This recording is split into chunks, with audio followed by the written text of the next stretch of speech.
Good morning. My two regulars.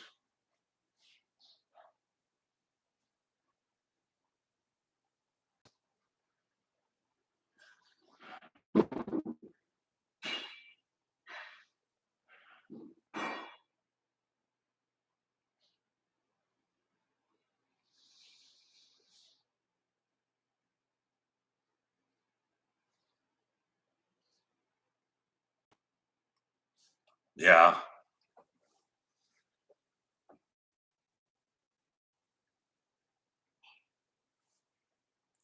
Cousins that were going to attend, but the time's off, so maybe they got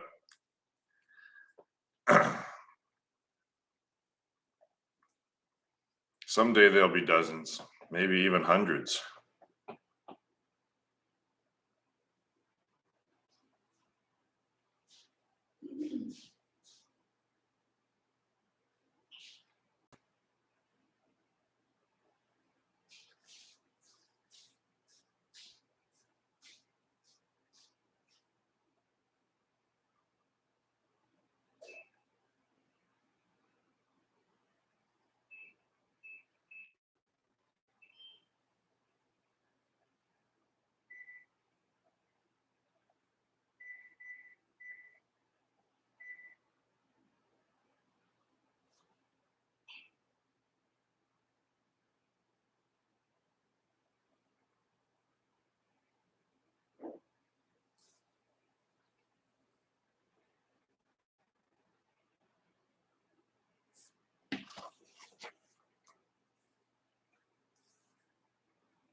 Time is an illusion, gang. Come on. Helps us meet up like this, though, I guess.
Yeah, thoughts aren't yours. They're not your thoughts. That's what people make the mistake of associating them as they're generating these thoughts are coming out of them or something. But it's like saying that's my internet almost. It's like, well, it's kind of a collective thing.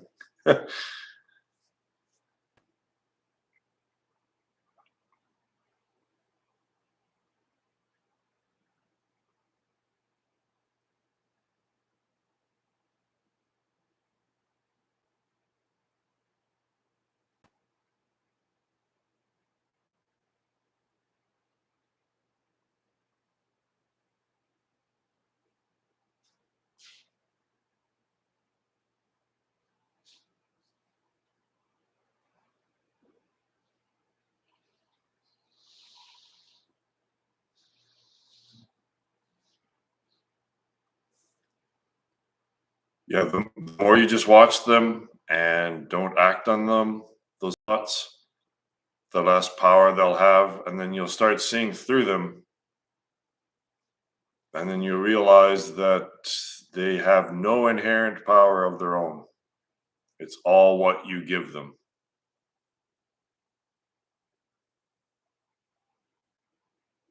Even the meaning of them is all manufactured.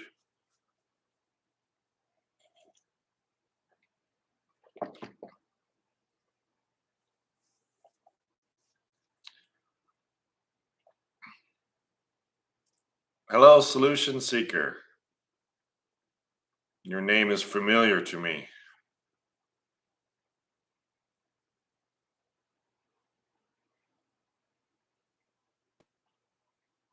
Yeah, again, getting mad and frustrated. I understand that because I'm a bit of a perfectionist and I was always hard on myself for not just shutting the fuck up and being able to be perfect. But it's like when you start out playing the piano, like unless you're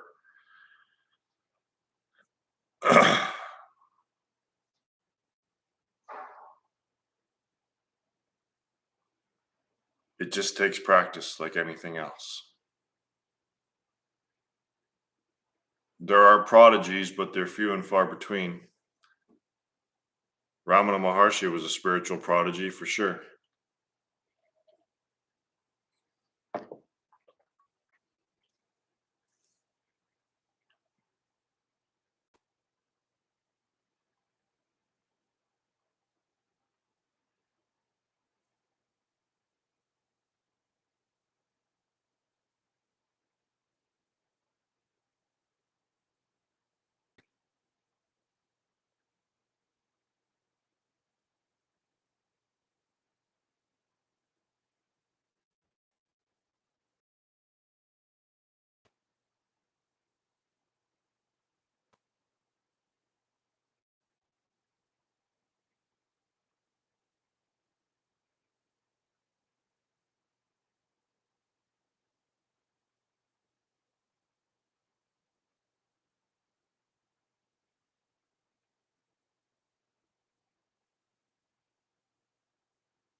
So the question is, the more stillness, quietude experience, does this give more room for stuff to surface? Well, yeah, I guess technically, if you're, I mean, there's always that infinite potential there. But I think if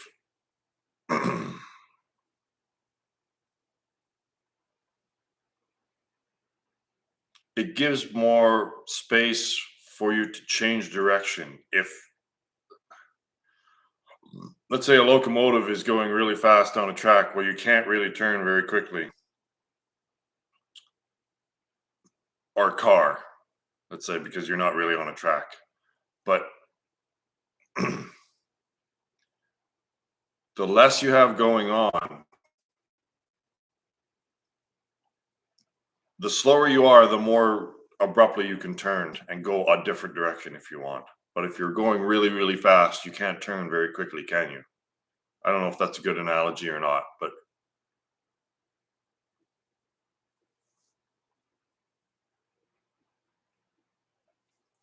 dreams are interesting. So, what I've seen and what I understand is what I see is always, always, always that the physical realm and the thought realm are leaking in, merging, leaking in to the singularity, and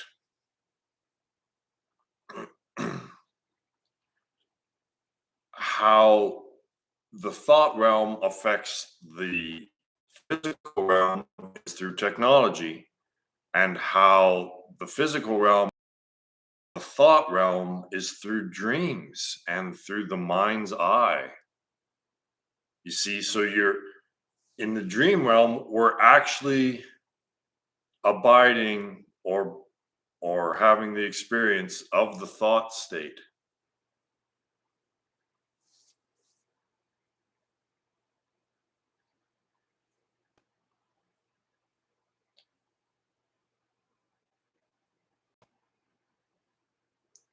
Yeah, that's it,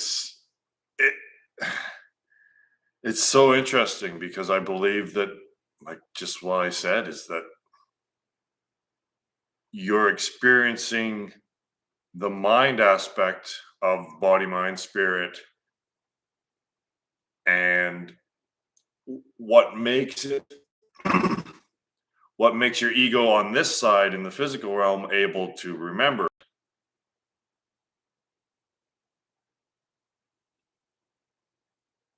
It just we're getting so close to the singularity that a dream become they can become more and more real, and at the at the conclusion of this there will be no distinction between the dream realm and the real realm. This is what's happening, is that they'll merge literally into one reality. And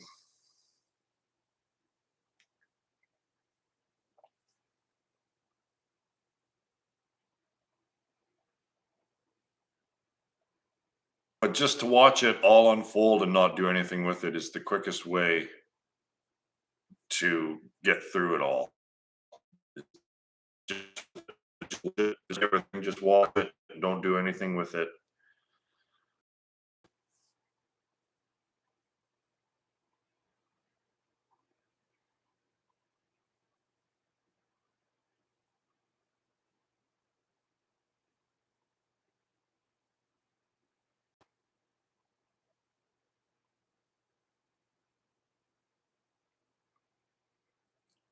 Yeah, I mean, but then again, if you're not lucid in the dream, then you probably have no control of what how you experience the dream, right? So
we there is a sense of everyone's acting all the time, because if there's only one absolute and it never loses attention, it never loses awareness of itself, then there has to be an element of playing along, of acting. A person goes to a magician's act to play along, right? Or a hypnotist to to play along. I've gone up on stage with before I started really being very spiritual, but I and a hypnotist which was trying to hypnotize us, and I realized they're just playing along. Like, it's just, if you just sit there and refuse to play along, then a hit a magician or a hypnotist has no power over you at all if you just sit there and just don't play along. But they're all acting. So hypnotized is just really, really good acting. And that's what everyone is doing. Maya has the entire species hypnotized to play the role of your name here. It's fascinating that you have fooled yourself because you're such a good actor.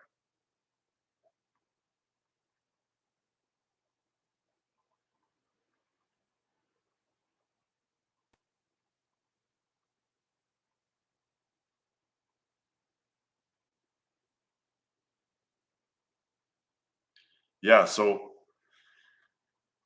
the guilt and the beating yourself up over not being perfect, well, where is that? That's not love, right? Love is perfect acceptance, absolute acceptance.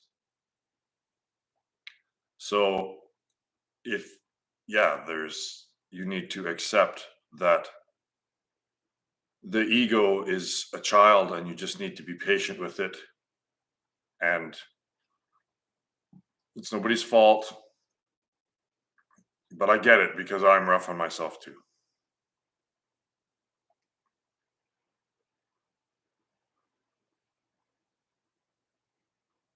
But then when you get back to the thought free state, you just realize that there's no judgment. There never has been, there never will be. The judgment is all on the ego, all within the thought realm.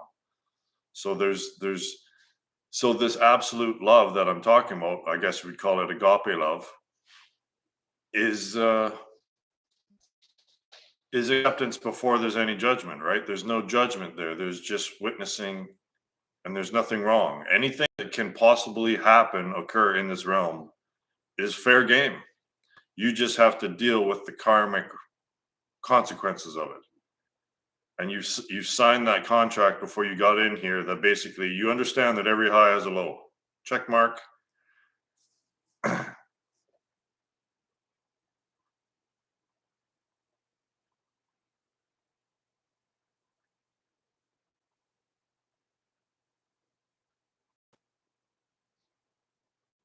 Yeah, positive affirmation rather than negative, right? Positive. Give yourself a little doggy treat when you do the right thing.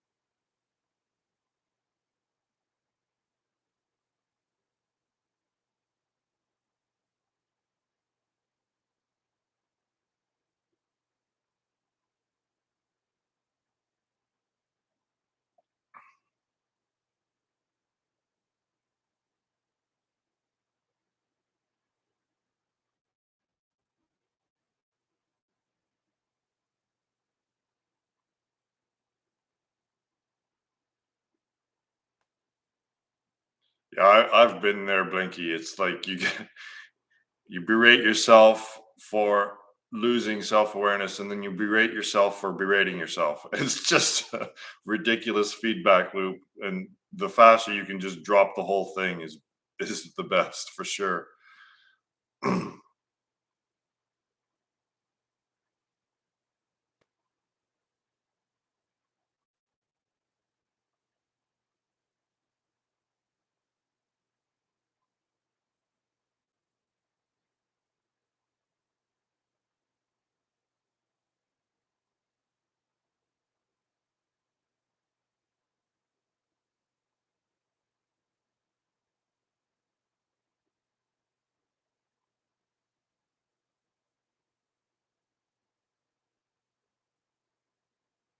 Introspection is good, but introspection without judgment. Just observing.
Yeah, there's no bias, right? In the just pure observation, there's no bias whether it's good or bad, or I could have done better, or I could have done worse.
So the question is, how long did it take you to learn to abide in the thought-free state? I have caught glimpses of it, but remaining there is still quite challenging for me. So I started meditating when I was 30, and now that I look back on it, apparently I was kind of a natural. It came kind of easy to me. Not that there wasn't, well, it took me probably almost a decade of not being that serious about it when I was Buddhist.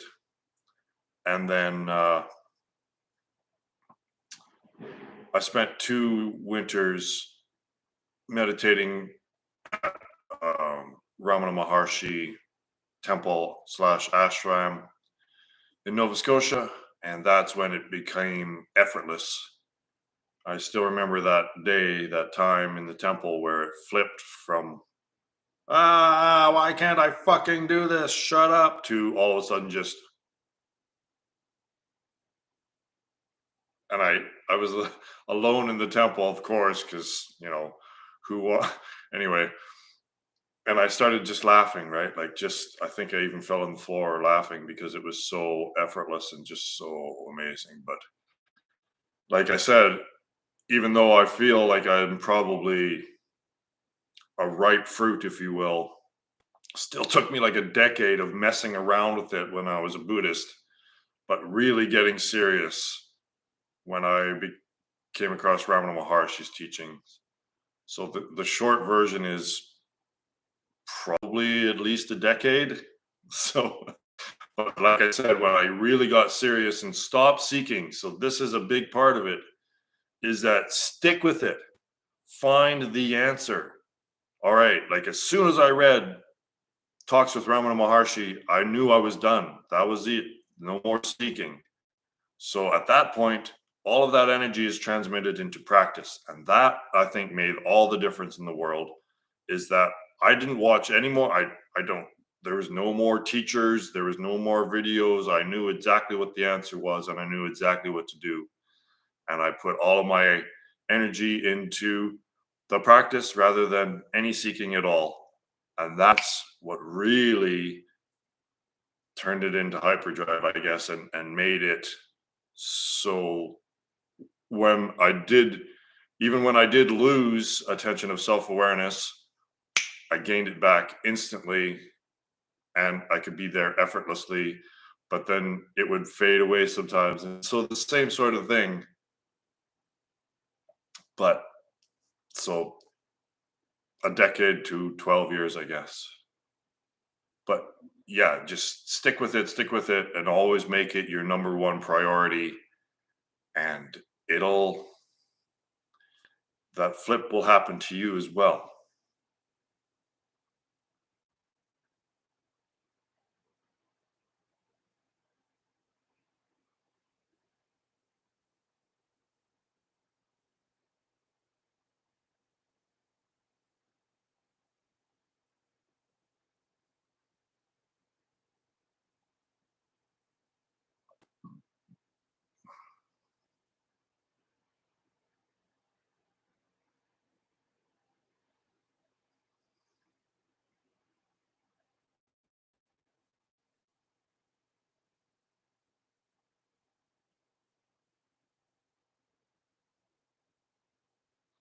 And another problem, I just want to keep going with this, I guess, but another problem is, and that I saw it with the Buddhist priests that I was studying with, is that they would still the mind during the meditation, like very, like zazen, right? Like it's very, we're sitting zazen, right? And then when they're done, they just go in and get the mind training again, just with normal life. Like, you have to keep that momentum going. Turn on, if you want to boil water, you can't turn on the flame for a while and then turn it off and then turn it back on. It's never going to boil. So that has to be constant. You're always in zazen. Everything is zazen, nothing is zazen. You know what I mean? So it becomes your life. And when it becomes your number one priority, that's when you really see the changes. and you're not one of these people that's meditated for 4 decades and still just has all the problems of a normal person, because you take one step forward and like, two step forward and one step back. So it's always finding ways to still the mind rather than stilling the mind when you're meditating and then going and doing all just the normal monkey mind shit after that.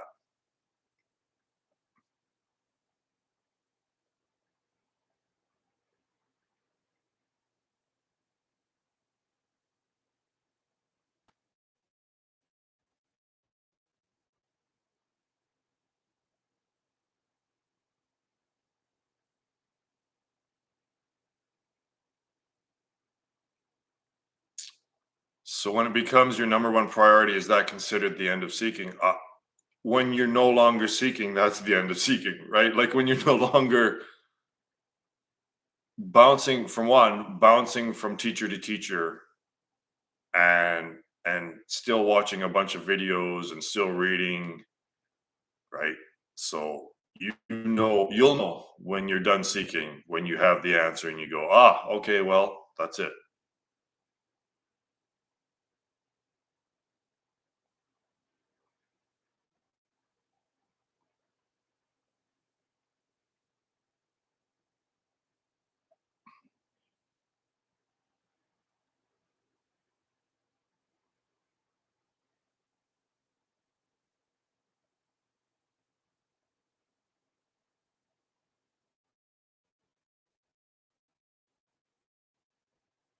Yeah, that's great.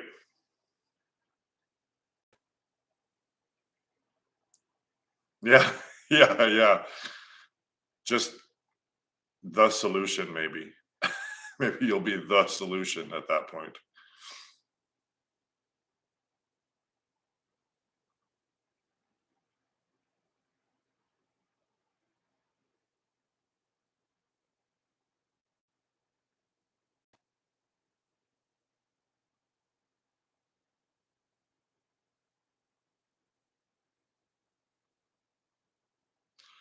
Well, if I were, I would just say, just read Ramana then. Don't read anyone else. Like, I just don't understand. Like, Ramana's my man, right? So I'm just gonna keep saying, just stick with Ramana and no one else. Maybe Niz, like, but don't.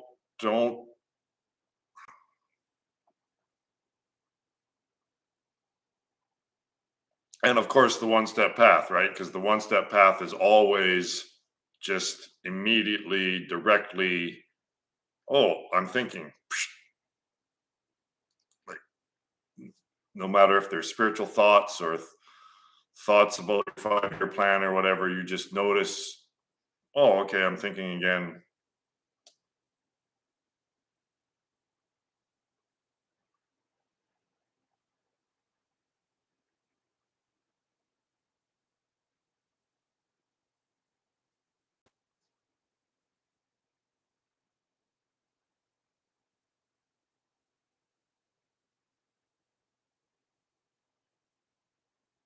You know what else I actually found quite helpful is just looking at photos, like print out your favorite photo of Ramana Maharshi and have it next to you in your practice, because it's a reminder of, well, what's he focused on, right? Just about everything, every single picture you see of Ramana Maharshi, he's not focused on anything in the physical realm or anything in the thought realm. Like, you could just see that his focus is inward somewhere else, or it's God looking through. So it's just a really good reminder. It's like, oh, okay, that's what I'm supposed to be doing. This is it. Just unbroken self awareness.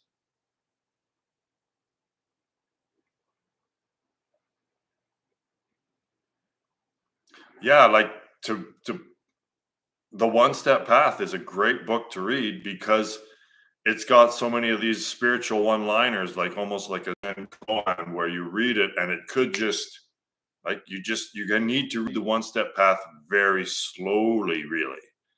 Like, read one little passage a day maybe and just ruminate on that. because this is a slow, steady growth process. It's not.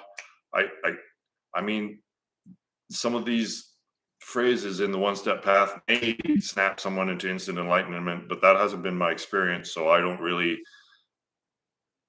know how to teach people how to become instantly enlightened, but those phrases in the one step path read slowly and really by osmosis almost taken in can work as well, just in the background.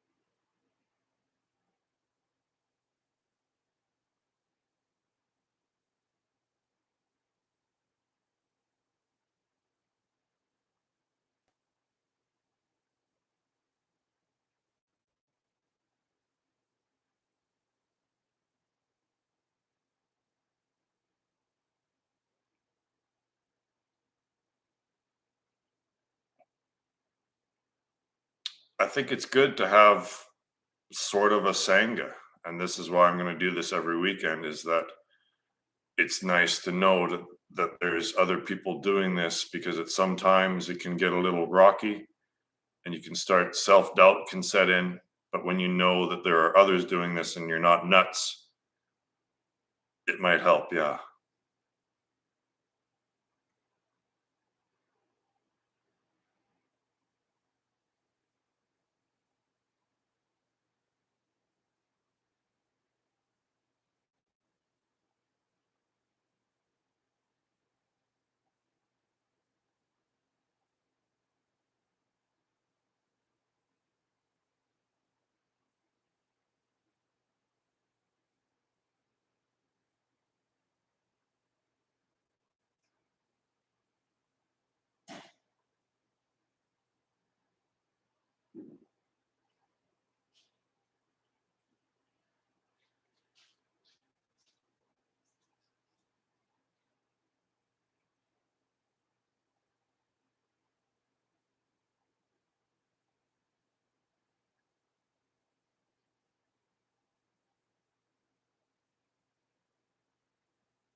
Well, I have to attend something. I'll be right back.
Well, gang, the relative realm calls me. I might have a plumbing problem here, so I got to close this down. The relative realm calls me, so namaste.